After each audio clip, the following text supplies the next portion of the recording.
What's up, everyone? Welcome to another episode of 2 a.m. in Sweden. I am one of your hosts of the show, Hayes at AO Shifty, with the one, the only Steven at Steven underscore Springs.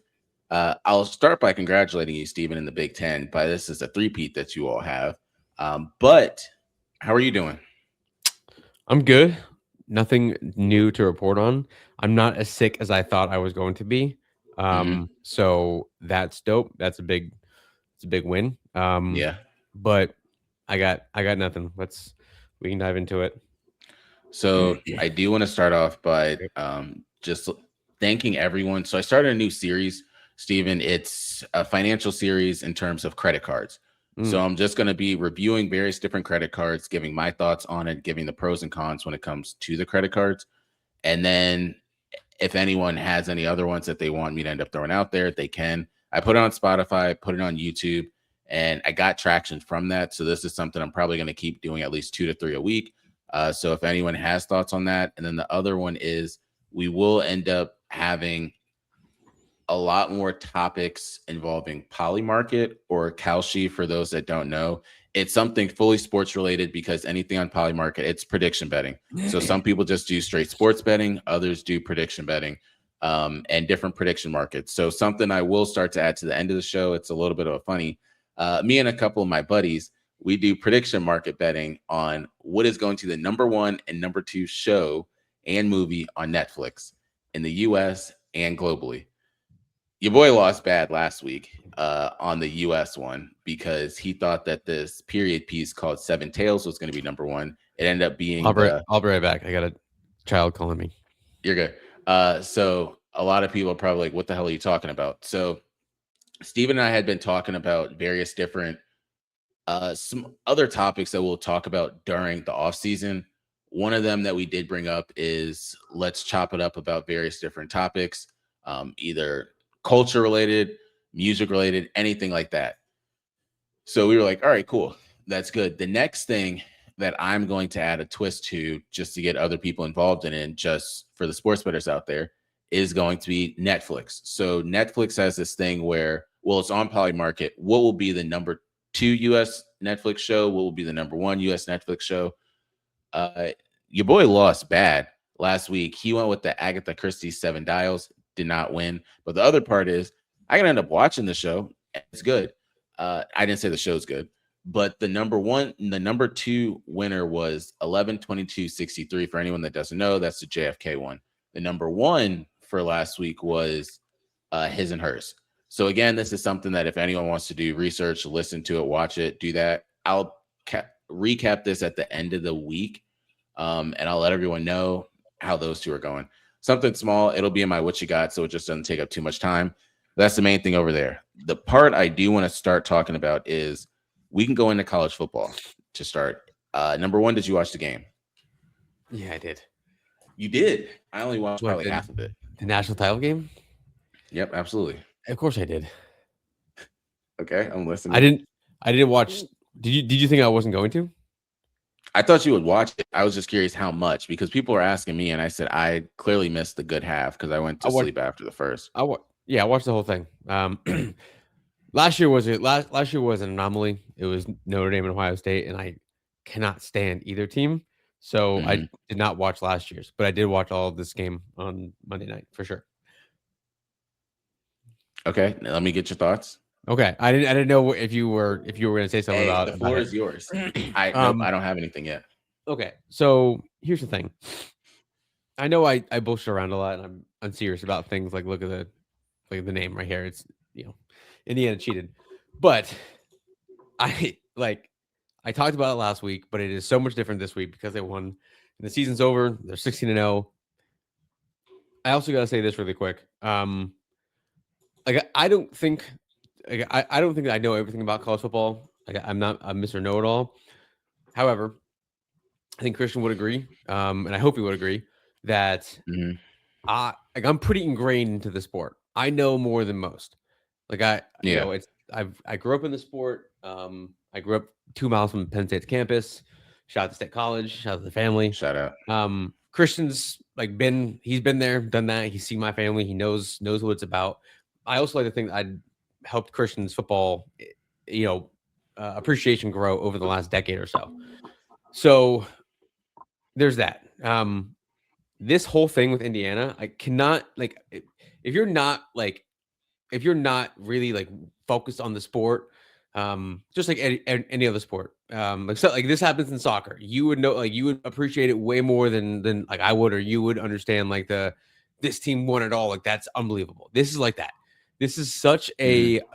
a great like I cannot even begin to tell people. I don't think people understand the significance of Indiana winning a national title in football when you have Bama, Ohio State, Georgia, Ole Miss is good, LSU, Oregon, Michigan. I know they're down right now, but they just got off a run. Like the Penn States of the Mhm. world. USC when they're rolling. Like there's so many other elite teams in the country, and especially in the time in college football right now, where it's like you're allowed to stack your team. You're allowed to do that. Um, for them to win it the way they did, 16-0, dude, I don't think people understand Slow how season. how impressive this is, dude. It's the best turnaround. I was trying to think and not be like a person of the moment, but this isn't that. Like this is the best turnaround I've maybe ever seen in a sport. Indiana, for Mhm. context, I wrote this down, so I knew we were going to talk about this. Indiana's been playing football for 138 years. They had heading into the season, they had 521 wins, 715 losses, the most losses all time by a college team. Damn. Like for context, okay, that's 138 years from 1966 to 2011, 45 years. Penn State's coach Joe Paterno won 409 games in 45 years, whereas Indiana's been playing football for 138 years and they have 521 wins. Okay. That's crazy. They their last bowl. All right. Also, in that time, how many 10-win seasons have they had? Just take a guess. I'll give you just guess. 4. Zero. They've had none until Signetti got Damn. there. They had none. They had some 8-win seasons, I think a couple nines in there. They had no 10-win seasons at all. So it like Indiana is dog shit as you can get. They've never been relevant. And so for them to win a national title, again, I know I bullshit around and make fun of things, but fucking shout out to Indiana, dude. Shout out. Like, Yeah, shout I out know. to Indiana, shout out to Kirk Signetti, Fernando Mendoza. Like, I mean, these dudes just balled out, dude. And there's no like 16-0 to run through the gauntlet that is the Big Ten, to look dominant all season. Rarely had close games. Only team that played them closer, the team that played them the closest, Penn State, obviously lost by 4, but Who? whatever. Indiana? Penn State's probably the second best team in the country. Then, if you really break that down, so ODU got to be third at that point. The yeah, amount they're of up. points they scored. Yeah, shout out to ODU, right? This is not now, Christian, not now. So I just like shout out to Indiana, man. I mean, they looked dominant in that game. It didn't look Miami like never got really anything going. It was very sporadic with their offense. Miami's defense tried to keep it in there. They got some dudes on that defensive line. Miami does. Ruben Bain is going to be a Yeah, nightmare in the NFL. problem. He's so good. But I mean, and then when the graphic came on the screen afterwards, like all the confetti was falling, and it's like the aerial shot. It says like as an Indiana logo, it says national champs. It looked like you had just finished the dynasty mode in NCAA on Damn. like PlayStation. It did not look real. Hmm. There's never gonna be a time where I look at this season and I'm like, and I believe that Indiana actually won a national title because it's just like it's so. You can go through the last 100 years of college football national champions. I promise you, there's not going to be a more improbable team than Indiana winning this year, especially in today's college football world. As you know, with like the transfer portal and NIL, where you can just build a Hmm. team basically. For them to do it this year and any year, unbelievable. That's like never going to happen again. It's insane. Yeah. But shout out, dude. Shout out. So the other side, shout out. The other side of the coin that I want to bring up is Carson Beck. Throughout, for anyone that watches any lick of college football, it ended the way it was going to end. Yeah. If you watch the Ole Miss game or any of them, it Yeah. was he's missing all the deep balls. Like he's underthrowing them. And what happened on the interception? Yeah. Like the football gods are not going to let Carson Beck beat Indiana. Yeah. Like it wasn't going to happen. Yeah. Did you, if you know, but did you see when they panned the camera on Carson Beck? I Who did. they, I did. Of course I did. Yeah, if you know, you know. now, if you know, you know. The other part is Carson Beck. Do you think he's going to get drafted number one? Carson Beck, no. There's no Because there's like odds out there saying he's going to go no. to the Cardinals. All right. I mean, I'm not gonna be surprised. Obviously, like if Fernando Mendoza goes number one, I'm not gonna be surprised. But like, bro, I'm not. I just don't.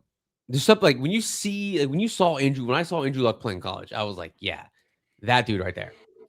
It was like Hmm. I don't feel. I mean, that's granted, that's a generational thing, but you can tell, like you can tell that these guys can do it or they can't. And I don't trust. I'm not gonna take Fernando Mendoza, the number one pick, dude. Like he was I know. all I agree. like bubble screens and back shoulder fades. Like he Yeah. didn't do anything in RPOs. You're not doing that in the league, dude. You know, Hmm. and it's just like if you I'm not saying these guys are gonna be good. Like I'm not like they can very well be. Obviously, we have no clue. This is goes one of two ways. But like I just don't see him being a good NFL quarterback. I'm sure he'll get a look, obviously. Like he's probably gonna go number one, him or probably one of the D linemen, maybe, but Carson Beck, no. Like, come on, dude. Hmm. Now, I hope I'm So wrong, then right? I hope I'm wrong. I hope these dudes go ball out. I hope Fernando Mendoza's story continues, bro. And he's like the league MVP in 6 years. That'd be dope. But like, I don't want to see it. I don't think that's going to happen. Then the team that he's going to go to, I don't It's really gonna be know. ass. Yeah, at this rate. So if you're looking into next year, because this is what a lot of people start to do you think who do you feel is going through the top 3 or 4 teams? Do you think it's going to be the same ones as this year, or do you feel new teams are going to step up? I think Notre Dame is gonna be really good next year, unfortunately. I think them not making it, adds fuel to the fire, but they got these two wide receivers coming in. One kid from former 5-star from Ohio. I think they got 2 former 5-stars from Ohio State coming in. And they got I think another kid. They're gonna be fine. Ohio State, they're gonna run it back with Julian Sayin and Jeremiah Smith. He's gonna be a His year last year. better. I mean, he's still gonna be a problem. And if he just takes another step, Jeremiah Smith, like he's gonna be and then Bo Jackson, their running back. Like Ohio State's not going anywhere. They, Miami got hot at the right time and Ohio State was in the way. If Texas takes another step with Arch Manning, they're gonna be a problem too. So I think those are gonna be the top. And Dante Moore. But I'm gonna go Ohio State, Texas, and Notre Dame. Do you think Texas is going to be up there? I do. Yeah. If Arch Manning takes another step, like it's all what ifs. Like if Drew Aller like took the next step for Penn State this year, we would have played on Monday night. But like it's all what ifs. But like if Arch Manning takes that next step, yeah, they're gonna be a problem too because he's running the ball. Sark's probably gonna have something up his sleeve. I mean, so they'll be fine. If And then ODU yeah, had like I Nick said, Saban, Jeremiah we will be Smith. in the championship. Yeah, sure, exactly. If but like that's like you're right, you're not wrong. Like Yeah, exactly. if Arch Manning wasn't dog shit at the beginning of the season, different story maybe. I don't know. No, I agree. Ohio State for sure. Like I just think Jeremiah Smith is a problem, and that's going to give everybody a chance. They got to reload on defense though. But they're going to be able to score some points. And then yeah, Notre Dame. I hate to say it because I hate all 3 of those teams, but Notre Dame's going to be up there too. CJ Carr's coming back. Mhm. They got to replace Jeremiah Love, but they're going to have some dudes on the outside that were just behind other elite receivers at Ohio State. So unfortunately, I think Notre Dame is going to be a problem as well. Okay. The next part that I want to bring up then is Mark Fletcher. What are your thoughts on him next year? He's coming back, correct? Yeah, because he's only a a sophomore. technically a junior. Yeah, that's another guy. Like, I don't know who the quarterback's going to be next year because obviously Carson Beck is leaving. Maybe we'll get a transfer guy. Who knows? Or maybe they did. But he's going to be a featured back. He's probably going to be one of the 2 or 3 best running backs in the country. So he'll probably get a lot of Heisman love. But that's another guy. Like, if he takes that next step, that team's going to be a problem as well. So a lot of what ifs. It's too early for this, man. I know. So we'll have. If Penn State's transfer portal class hits, dude, and we get a couple things rolling, I can't speak on them right now. Told sources I would keep it shut, but if a couple things line up for us, what if Penn State's gonna be a problem as well, dude? And we got dog shit schedule, horrible schedule for Penn State. We should be able to cakewalk through into the playoffs. Hey, let's not jinx anything. Yeah, right. And the national title game is in Vegas next year, by the way. So See? there's that. So I wanted to end up bringing that up because you saying the national title game is in Vegas. We're going to use this as a segue to bring it back hometown for us. And I was doing some research because there's a lot of different things coming up next year for everyone. Well, also this year, this summer, we have the World Cup. You also have just the All-Star game is going to be in Philadelphia for MLB. And then I looked at 2027 for the NFL. Do you know where that draft is going to be at? In 2027. No, where? Right here with us in In DC. in DC. Hell yeah. All right. In Well, we're gonna DC. do that. That sounds like a good time. Yeah. It's in Pittsburgh So this year. yes, yeah. So next year, 2027, it'll be in DC, right outside of the Capitol building. Sick. So That should be dope. I didn't know that. that's just a simple thing that we can figure out a way. I don't even have a concern because it'll be in May or April, so we shouldn't have any worry about the weather. Right. But in terms, speaking of weather, you see the forecast for this weekend? I was gonna bring that up. You want to bring it up now, or you want to bring it up later? We can talk about it now. I mean, I've seen. I'm a huge weather nerd. So I've been following this. Yeah, dude, I'm on top of this shit like it's no one's business, dude. I'm sending some screenshots out to the boys like left and right. No one gives a shit about me. It's gonna be pretty nuts. I've seen dozens of different like models and all the stuff on X and forecast, and you check it in the morning, it's gonna be different at night. Regardless, I think it's gonna be a crazy storm, dude, and it's also gonna be freezing. Like we're talking like single digits at some point. Yeah. So stock up. I went outside this morning and I had to. I was walking to my car. It was 16 degrees. That's what Alexa and all those things said. 16 degrees. I went outside. It felt warm, but the weird part it was 12 to 16 degrees. Fast forward to the evening, bro. It was like 43 degrees this afternoon, and then they're talking about 22 to 27 inches of snow. I was just talking to someone not too long ago. I said, we're either going to get the full 22, 27, or we're going to get 2. There's like no in between. Or it's going to rain. Yeah, exactly. Yeah. And then we're just all going to be disappointed. Yeah. At that point. So, oh man, what type of person are you, since we're on this topic, when it comes to snowstorms, do you do everything right now, or do you wait till the day before? Pack what? Like, do you go to the store and get the water all now? Yeah. Yes, just because we have kids. And they need like an assortment of things. So yeah, my wife went to the store today, and then her and my daughter are actually going to Florida Friday morning. So they're gonna miss it. Yeah, they come back Monday night, so we'll see how that goes. Yeah, so it's just me and the homie kicking it all weekend. And our neighbors on the next door, who you've met, my neighbor Mike. Yeah. They're home this weekend, so we're just gonna, the whole time do it up, man, and we'll see how it goes. Mason has a swim meet supposedly on Sunday afternoon, so I doubt that's gonna happen. But if he does, we'll have updates on it for next week. Yeah. So the funny part, the funny part about that is, so we have different people that are currently right now in Vegas for a show that's going on. And they were like, oh, we're coming back on Friday or Saturday. I was like, no, you're not. I don't really think you're going to be coming back at that rate.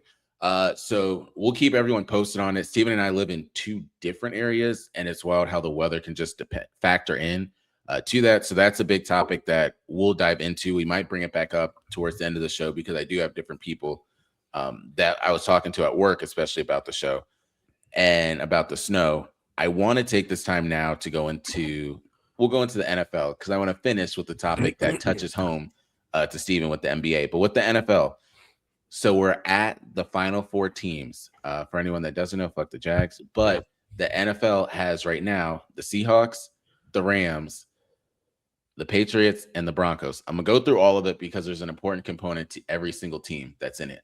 Seahawks, we already know what they are. We've seen how they are from the jump. The Rams, I went into work today. I was like, Jeff, like, how are you doing? He was like, you seen it? I was like, seen what? My Rams? You see what? Dog, this man, bro, I cannot have that. That's so obnoxious.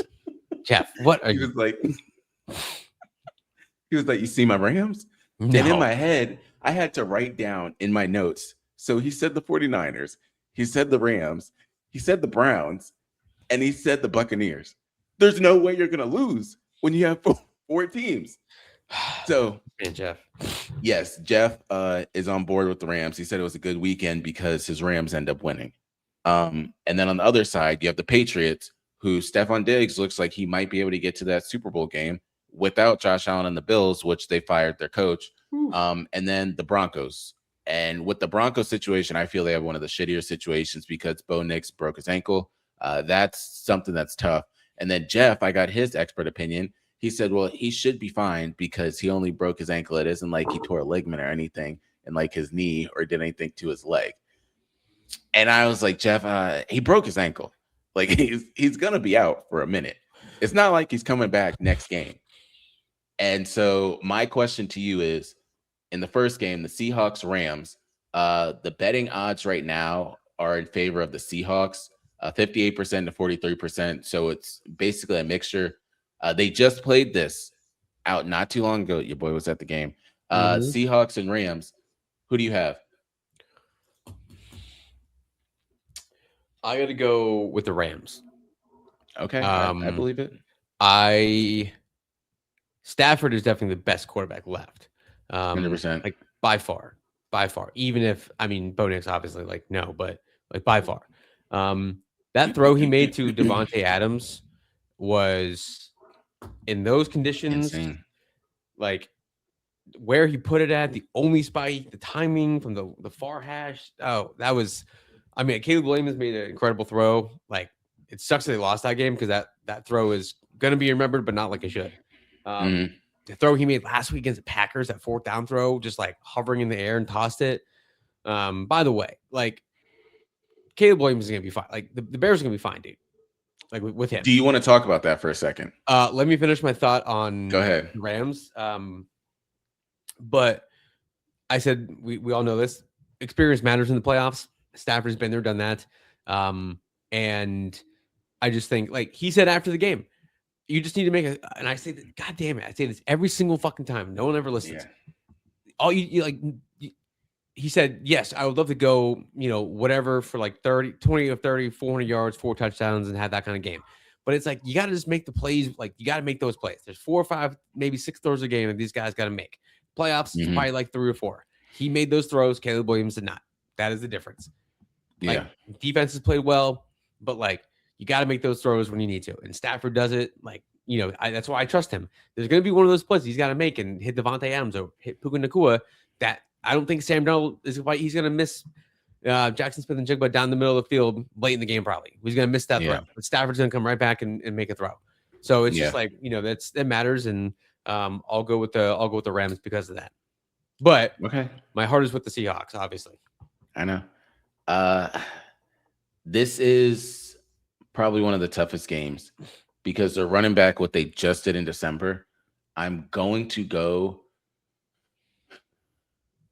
with the Seahawks just to split hairs with Steven. I can 100% see the Rams. My reason being is in the Super Bowl, they love to see high-profile names or that marketability factor.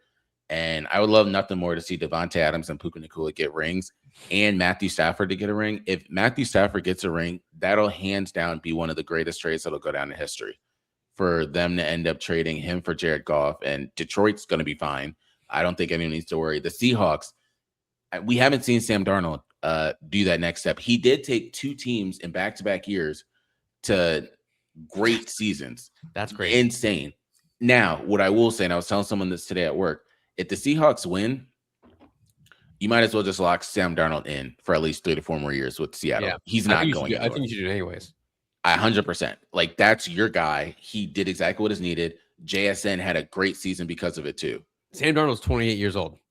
I know. And if him and Smith and Jigba can develop it, I mean, that's going to be a problem. Yeah. Yep. It's and Kenneth Walker is still young, too. Yeah, Zach Charbonnet's injured for the rest of the season. Yeah, which probably not the worst thing in the world. I know they want to not get maybe Kenneth Walker that many carries, but like he should be ready now. Yeah, he should do 28 to 30 carries. Yeah, Seattle should keep that shit together, man. Yeah, like they're fine. And like I said, Sam Darnold's 28 years old, dude. Pay him whatever he needs. Exactly. It's wild. They got rid of Gino and then they brought Sam Darnold in there. Mhm. Worked out. They let DK go to Pittsburgh. Yep. Tyler Lockett's no longer there. Their focus is on JSN. You also have, for anyone that's wondering, what type of veteran or Super Bowl experience do they have? Cooper Cup's there. Yep. He just Been done did that. it. Like Been that, he dude. MVP and everything. So That was he can at his peak too. exactly. So for have both of them, and they always bring this up. Don't be surprised if in this game or if the Seahawks make it to the Super Bowl, Cooper Cup has some important catches. You Mhm. got him for these moments. You didn't get him for the regular season. He doesn't need to do anything. Then this is really where they want it. But Yep. it would be against me if I didn't bring this up. Caleb Williams throw. I don't Yeah. even need to tell you Yeah. that for anyone that does not know sports, that is one of the toughest throws to make because the way he did it, he didn't put any power into it. It was legit like a fadeaway jumper he did to the He just back of the stopped at end the 40 zone, and just threw it. flicked it Yeah. back in the end Flicked it. zone. Just gone. That's all it was. That was nuts. And That one exactly, last week was even crazier, dude. I bro, mean, it's like back-to-back hovering, years. dude. Yeah. So Chicago's going to be fine. Yep. The only thing I can see is one of those receivers that they have won't be there next year. If it was up to me, I would say DJ Moore might not be there either next year or the year after that because your focus is going to be on Luther Mhm. Burden and Roman Dunze. Yep. They just did it last year when it came to Keenan Allen. They had Keenan Allen, DJ Moore, and Roman Dunze. They brought Luther Burden in there. You also have Colston Loveland and then Cole Kmet, who are solid pieces for you there. DeAndre Swift might have found a home in Chicago. So they have a whole offense that's just running there. Just focus on the defense and you'll be good. You can't get down on yourself. You lost to the Rams. Like the Rams with Sean McVay, who's not even 40 yet doing this. He's going to be another one of those people. But going to the other side is really where we want to talk about. And the Texans should have won this game. And I say this because CJ Stroud had 7 interceptions in 2 games. You are never going to win. And then they said Will Anderson is related to LeBron James because the way he lied and said CJ Stroud is still the best quarterback in the league. That's a goddamn lie. You threw 7 interceptions. You threw 3 interceptions in the game, and your team still had a chance to win. Not because of the offense, because of the defense kept you in it. DeAndre Swift, by the way, is 27. There you go. All under 30. Yeah, he's got a good spot there. I just want to finish that up real quick. Moore is probably gone because why not build around those two guys? Like Luther Burden, he's it's all what ifs. Again, the whole thing is what ifs. But like you keep that core together. One of those guys is gonna have to split eventually because they're both gonna want to get paid. But Loveland, like he's gonna be like, that was a great. Go back and look at the tape. Go back and look at the tape because I said when we were talking about the draft and the Bears drafted Colston Loveland ahead of Tyler Warren, I didn't like it obviously because I love Tyler Warren, but like I said, this is better for what they want to do. Like this is better for what that offense wants to be. And like that's deep balls, spread the field. You'll put him out wide a little more. So Colston Loveland's gonna be a problem as well. So the Bears are not going anywhere. The Bears, like they'll probably be back in this position a lot in the next 5 to 6 years. Yeah, probably. that's going to be a good division. The 4 of them. Yeah, great division. Yeah. What were we talking about McCarthy? What were we talking about before that? Patriots, Broncos. Yeah, Pats. Yeah, I mean, it's so first off, it's so unfortunate, dude. It's so unfortunate that Bo Nix got hurt. It's so unfortunate that the Bills lost because of that, like or in that way. That was a catch, by the way. Brandon Cooks, I know that was a catch. But yeah, I mean, I just don't see the Pats losing this one. No, and it just sucks. And they say the streak continues the way it's supposed to go. For however many years they said it's either been the Patriots or the Chiefs in the Super Bowl.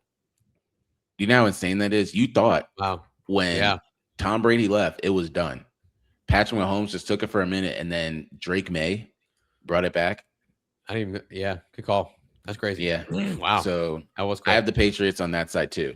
I just think that they're better. Good for Mike Vrabel because that's another thing of they put that team together. They had John Mayo, wasn't the right one. Of course, you always question why did this coach get fired, this, that, and the other, and then that happened. Now that we brought that part up, we have to bring up the elephant in the room that I talk about all the time. And I'm glad the GM and the owner understood this too, because this was a Bills' chance. This was their golden opportunity. They should not have lost that game. Like, it doesn't matter between crying Josh Allen or anything. That game really was theirs. And for the way they lost it is the other Yeah, part. it's kind of like a, if not now, when. Yeah, I mean, someone like it's wild though that coaches get fired I know. because like coaches can only do so much, dude. Right? Like you got to go out and make the plays. Hmm. And if you're throwing picks in critical spots over and over again, or you're missing throws over and over again, I know they're not going to let Josh Allen go, obviously. But like, But it's always funny that like players a bad game, coach is gone the next day. mhm. Apparently, he got fired in the locker room too, which is wild as well. Oh, right That's after the game. yeah, that's the thing. It Yeah, sucks that this happened to the Pagulas because they're Penn State people, so that's really unfortunate. It's a bad look for us. yeah, I know. Not now though. Yeah, but if not now, when for the Bills? Josh Allen is, he's still younger. He's probably, what is he? 20, he's probably 30, right? If not close to it, yeah. Uh, we have the internet for a reason. Josh Allen is doing it live. Where is he at? He's 29. Okay. So he's There got, you go. You're he's close. got a handful more years, dude. He's got a handful more years, but like, come on, dude. We're waiting for it. You're labeled as the best guy in the league, and it's starting to get old now. Did you hear Pat McAfee in the show calling out Call Dan out, Orlovsky? Orlovsky. Yeah, I did. Yeah, someone had to, I guess, right? Mhm. I do want to talk about this though. We don't have to talk about it this week, so we'll write it down to talk about next week, or maybe when the season ends. Ryan Clark, they went back The and they showed generational. him saying that Tom Brady and Peyton Manning were not generational quarterbacks, Yeah. and that who did he say is one of the current Oh, guys? he said Andrew Luck was Yeah, like one. Andrew. He was talking about someone current. I forget who the hell he was talking about now. But he's not right on that, but he's not wrong. Like generational Mhm. talent. Like when you talk about that, that's a different conversation. There needs to be two conversations. But we can talk about that another Oh, time. Arch Manning. Yes, he said, yeah, they were talking about Arch Manning as a generational talent, which remains to be seen, obviously. But like Michael Vick is a generational talent. Hmm. Like Andrew Luck, Aaron Rodgers is a generational talent. We'll talk about this at another time, but I do want to talk about that as like a off-season topic. Yeah. Anyway, So that was the main part there. The last part I do want to bring up is we did have 3 coaching hirings. Do you like any of the hirings that happened, or Mike McDaniel? It's funny because I was talking to my brother about this, who's trying to get them more into sports, and they were saying like, "Oh, Mike McDaniel's going to be a head coach somewhere." I was like, "No, his time is done for a minute. He's going to be an OC." yeah.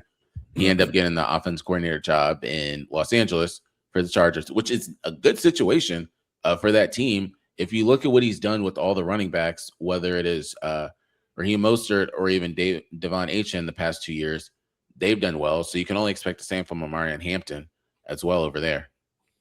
In terms of some of the different hirings that have happened, so the Vikings extend defensive coordinator Brian Flores' contract through 2026.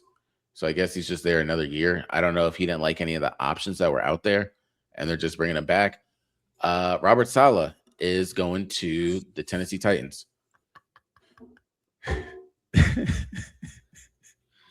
Oh, that's crazy. If that's crazy, then Eric Bieniemy is supposed to be going back to the Kansas City Chiefs As the offense coordinator. as offensive coordinator. Okay, that tells me Because Andrew Reid's going to retire very soon as well. it has to be something.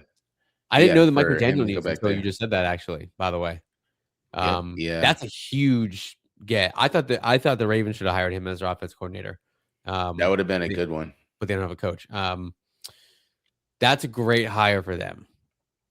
If Justin Herbert can, like, if they can get those 2 offensive linemen back, and get them healthy and keep him upright, he can do big things with him. Mm-hmm. Wow, that's a great hire actually. Yeah, so that's one thing. I want to touch on the Pagulas really quick because did you hear what they said about Keon Coleman? How they didn't, that was the coach's decision. Like the GM didn't even have a say in that one. They didn't want Keon Coleman. Why can I say all this? But You again, know, you're saying all this when he's still on the team. that's crazy. That just creates so much unnecessary drama. Yeah, I agree. Kevin Stefanski is now with the Atlanta Falcons. All that, yeah. So those are a couple of things. Trevon Diggs got released from the Packers. If anyone was or was not surprised by that, he was there for a game and then he was gone. I'm trying to boil this up to get to the important news in the NBA. So I just have to tell you guys one more thing. Michelle Tafoya is launching her campaign to go for the U.S. Senate in Minnesota. I'm so upset that I got an alert about that today. I was so heated. I was so like, why the fuck did I need? Who cares, bro? I know. I do not care about that. It's so crazy. Yeah, that's I don't know. That was just another thing that they brought up. But all that is cool and all. But the topic I wanted to bring up, I was excited all day because this is in Steven's wheelhouse. Jeannie Buss and all that has been leaked about LeBron James and how have you heard about this? No. Really? No. Really? This is insane. So Okay. Jeannie Buss has basically, it's been reported out there that she's had contention when it came to LeBron for a minute. It's partially because of how, and this is coming on the backs of, I'm sure you probably know about everything Rich Paul has said. Yeah, I'm decently up to speed on that. Yeah. So essentially there's been a feud for a while. That's partially why the sale happened with the Lakers, with what Jeannie Buss ended up giving up. Basically, Jeannie Buss said that LeBron has an outsized ego. She felt that the clutch exerted too much control. She didn't like how LeBron was considered a savior. She didn't like, the big thing was the lack of accountability LeBron had when it came to the Westbrook trade. When she said that LeBron wanted the Westbrook trade to end up happening there, she also did not really want to sign an extension with LeBron in 2022. But she did it because she feared it would be a bad PR hit. It's so hard to want to like talk on that because who knows, right? Like I don't know. Yeah, that's why. Where did that come from, by the way? Like, why did she say that? What was the reason? Was she on a podcast or something? No, so did this like just part of it is it got leaked, but then she got a restraining order against her brothers. Interesting. Yeah, that's wild, I guess. I mean, everyone, I feel like it's always stuff in LeBron on the team he's on. There's always some drama that comes out. Something got leaked about something, and he had something to say about this and that. And like, I don't know. I'm sure he's usually not wrong about it because like he's the one on the court with the players and the Westbrook and whatever. But I know it's what the fuck. It's always something, man. It's crazy because I personally appreciate and like these type of stories because we only see the good PR with a lot of things, and then whether it is or is not true, you get to see that side. I wanted to bring that part up because then it goes into the part that I've heard from a ton of different NBA players and podcasters talking about Rich Paul and what he said when it came to Austin Reeves and how he should trade him and how it's put LeBron in a bad spot because then LeBron, knowing again, LeBron brought Rich Paul to where he is. Anyone can end up saying that clear as day. The whole clutch thing would not be a thing if LeBron didn't end up having a say in some of that. And having the biggest name in the NBA being your top client only helps. But then the other part is Jeff Teague was saying that's not how you do it. Like agents should not be talking. My question to you is, should an agent have a podcast? Yeah, I mean, short answer, yes. Just don't talk about that shit. Yeah, like you can give, behind the scenes stuff without giving away the behind the scenes stuff. Like, stop saying stupid shit, man. Yeah. Stop. Like, we're gonna have a segment each week now about stop saying stupid shit. Someone's gonna say something on a podcast within the next 7 days. It always happens, and it's, like, we're gonna talk about it because you guys just stop doing that. Like, there's no reason to have those conversations. There's no reason to do so. No one benefits from it. It makes you look bad. It's a lose-lose situation. It makes Rich Paul look bad. It makes LeBron look bad. It makes everybody around. It's just like, oh god, stop saying stupid shit. But it's not surprising, right? Like if someone's got a microphone in front of them, as they're gonna say something. Someone's gonna say something. I do it every week, right? And I say stop saying stupid shit, and I keep saying stupid shit. But like, stop saying stupid shit. Yep, that's it. Yeah, So, final part that I want to bring up for anyone that doesn't pay attention to the NBA or what's going on with the Jonathan Kaminga situation.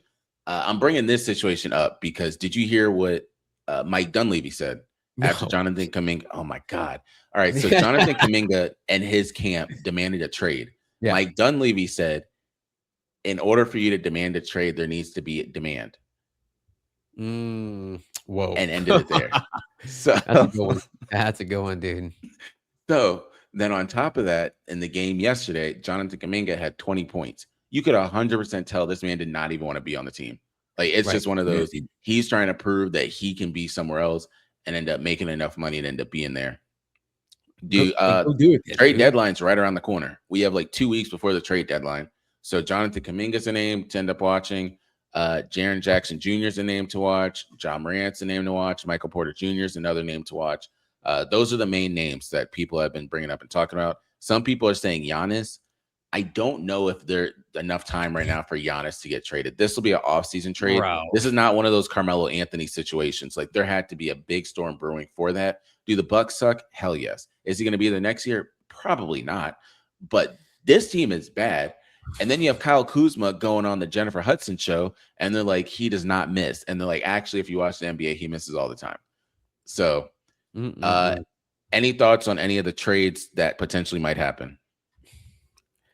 No. Like, the only thing I would care about would be Giannis and what happens with that, because that's crazy, right? It's crazy when those things are like mentioned, like when there's a big name, like a top 5 player, MVP guy getting traded. I mean, anyone can get traded at any point, as we've seen, but like, Yeah, you were like, there's no way. Why would you trade Giannis? You know what I I mean? know. Like, do we gotta do make that man happy? Build around him. Like, I don't know. Maybe it's just how we think about, No one like, wants to go to a small market like that. how can you trade that type of player who's still at his prime too? Yeah, Like, he's still putting up numbers. Like, but whatever. That's why we don't get paid to make those decisions. That's why we're talking about it like this. you're right. That's what we just Yep. talked. So that's all I got. What you got for everyone? I don't know. Shout out to Indiana, man. It Shout really out. sucks. It really sucks. Like, I can't believe they won it before Penn State did. Like, it bothers me. It's gonna bother me until Penn State wins it. But shout out to Kirk Cignetti, dude. He is the real deal. He's one of the 2 best coaches in college football right now. And Indiana's not going anywhere. They gotta do some stuff in the portal, but like, they're not gonna go anywhere. So shout out to Indiana, man. Shout out. So the big thing is just pay attention this weekend when it comes to the NFL championship game. I thought you were going to say pay attention when it comes to the weather. That was next. I was like, damn, my man's really going to let these people know it's going to be bad. All right. But yeah, pay attention to the league too. For the NFL championship games, because you have it's not one of those loud years for football. You don't have those teams of that high marquee name that's in there. Yes, if you're Seattle or you pay attention to football, you know JSN, you know Sam Darnold, you know some of those players, you know the defense. Same thing with the Patriots. Stephon Diggs is probably the biggest name most of you guys know, and it's not even for Stephon Diggs on the field probably. And then when it comes to the Rams, yes, they're in LA, but again, they don't have like those high top tier names like a Saquon Barkley like they had before, or Patrick Mahomes. There's no Christian McCaffrey like there was before. There's no Travis Kelce with Taylor Swift. There's none of that. Your biggest name in the Super Bowl, respectfully, probably is going to be Bad Bunny for those people that do know anything about it. Now, will I watch the game? 100%. I will watch both of the games. I'll watch the Super Bowl. Why? Because I appreciate the sport, and I know those are going to be good-ass games. Seahawks, Rams, you have the trilogy for it. That's a big thing. Then on the other side, you have the Patriots and the Broncos. We know how that one's going to go, so we don't really need to watch it if you don't want to. It's going to be cold as shit there too, probably. But the last thing I did want to bring up is for anyone on the East Coast, make sure to watch the weather. It might be the 2 inches, and then don't be disappointed. It might be 20 inches. But either way, if you're near the DMV area, you could take the metro. Don't worry about driving. If you're far up north or far down south, good luck. Take your horses or anything like that. But until next time, we out. Peace.